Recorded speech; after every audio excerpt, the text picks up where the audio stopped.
Assalamualaikum warahmatullahi wabarakatuh. Perkenalkan, saya Rada Indriasari dari kelas 2B, Prodi D3 Keperawatan Ponorogo, Politeknik Kesehatan Kemenkes Malang. Pada hari ini saya akan melakukan pemeriksaan fisik pada Ibu Nifas.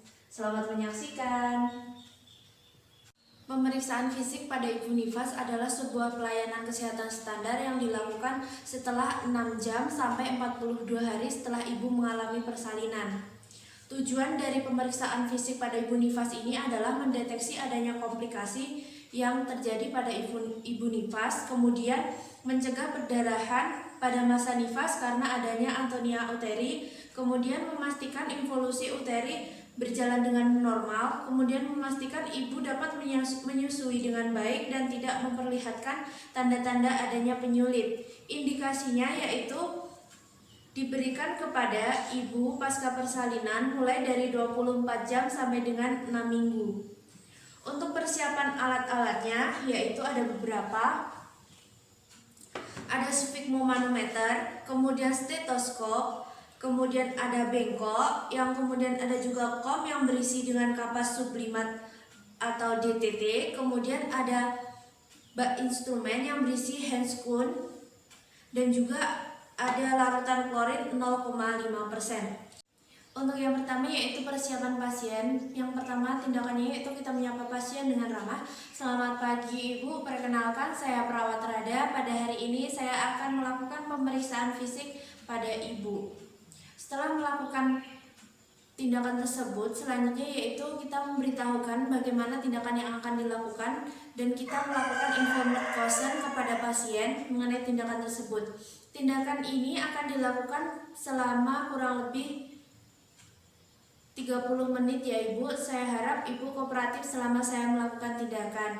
Ketika sudah dilakukan informasi dan Ibu sudah menyetujuinya, selanjutnya yaitu kita menjaga privasi pasien dengan menutup sketsel, yang kemudian selanjutnya kita menyalakan lampu sebagai penerangan.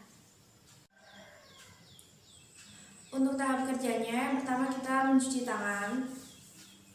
Jika sudah, kemudian mengenakan masker, kemudian menggunakan handscoon.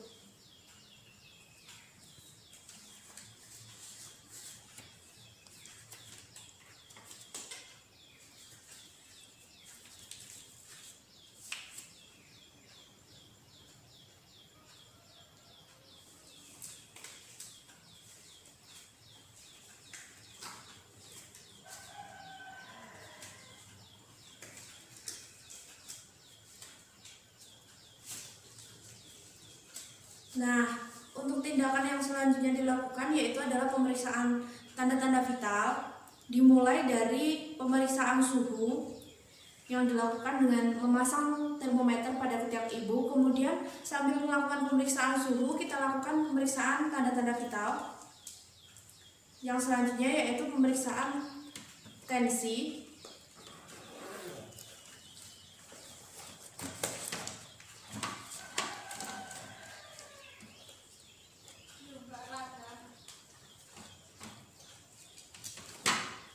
Nah, permisi Ibu, saya lakukan pemeriksaan tekanan darah terlebih dahulu kepada Ibu. Pasang sfigmomanometer.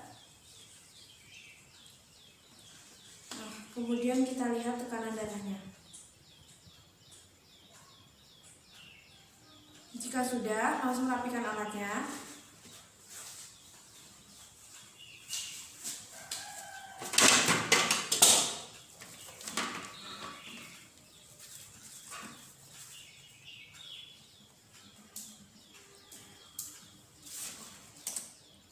Untuk pemeriksaan TTV yang selanjutnya yaitu dilakukan penghitungan nadi.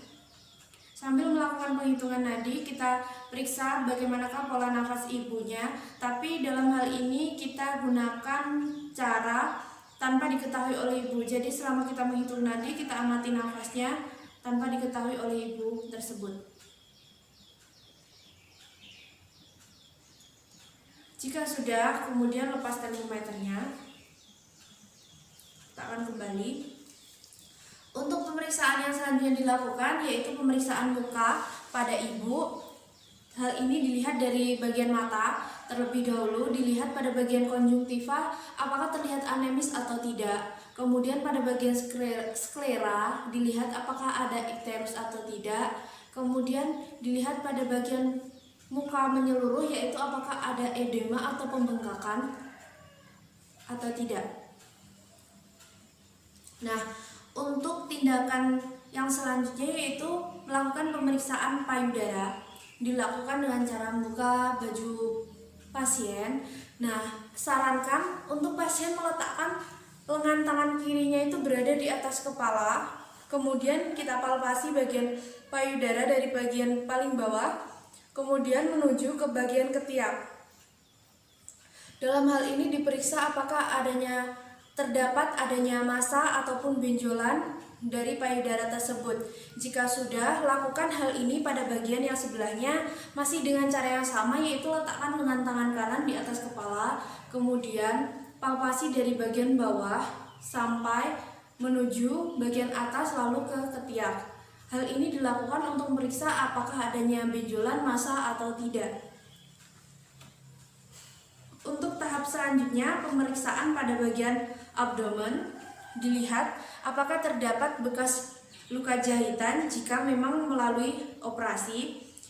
Dan kemudian kita palpasi pada bagian bawah perut, bagian di atas simfisis, kita raba, dipalpasi ada atau tidaknya uterus di atas pubis. Jika ada, itu sudah menandakan adanya involusio uteri. Kemudian palpasi juga untuk mendeteksi apakah adanya massa berupa rasa lembek pada bagian abdomen tersebut. Nah, jika sudah, kemudian kita memeriksa pada bagian kaki. Diperiksa dengan melihat apakah adanya varises, kemudian pada bagian betis itu apakah ada vena yang terlihat, kemudian dilihat juga apakah ada pembengkakan pada kaki ibu. Selanjutnya, menekuk betis. Menekuk betis ini untuk memeriksa apakah terdapat nyeri pada betis. Juga dapat dilakukan untuk memeriksa tanda-tanda human positif atau tanda-tanda tromboflebitis. Jika sudah, kemudian dilakukan lagi, kita lepas handscoon yang sudah kita pakai tadi, kemudian kita menggantinya. Terlebih dahulu kita awali dengan cuci tangan, kemudian kita mengganti dengan handscoon steril. Jika sudah, kita lakukan untuk memposisikan pasien untuk pemeriksaan genitalia dan perineum. Permisi Ibu, saya minta untuk Ibu menekuk kakinya agak ke atas. Nah, jika sudah, selanjutnya kita lakukan vulva hygiene dengan cara yaitu yang pertama labia mayora kiri, kemudian sekali usap buang, kemudian labia mayora kanan sekali usap buang, kemudian kita buka bagian labia minora kiri sekali usap buang, kemudian labia minora kanan sekali usap buang, kemudian dari simfisis dari bagian klitoris menuju ke perineum sekali usap buang.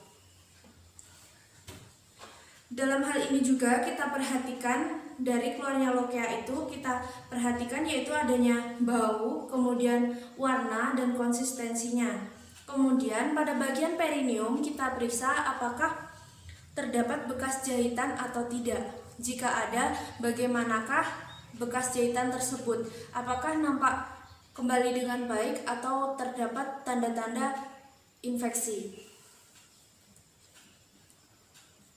Nah, selanjutnya itu memberitahukan klien tentang hasil pemeriksaan. Baik Ibu, saya telah selesai melakukan pemeriksaan fisik pada Ibu. Saya harap Ibu tetap menjaga pola istirahat dan makannya ya Ibu. Kemudian jika sudah, yaitu pasien dikembalikan kepada posisi semula, kemudian membersihkan alat-alatnya, melepas handscoon, cuci tangan. Lalu kita mendokumentasikan hasil tindakan. Ibu, saya ucapkan banyak terima kasih karena Ibu sudah kooperatif selama saya melakukan tindakan. Ada kurang lebihnya saya mohon maaf dan selamat untuk Ibu kembali beristirahat. Selamat pagi, Bu. Demikian video pemeriksaan Ibu Nifas pada hari ini. Ada kurang lebihnya saya mohon maaf. Wassalamualaikum warahmatullahi wabarakatuh.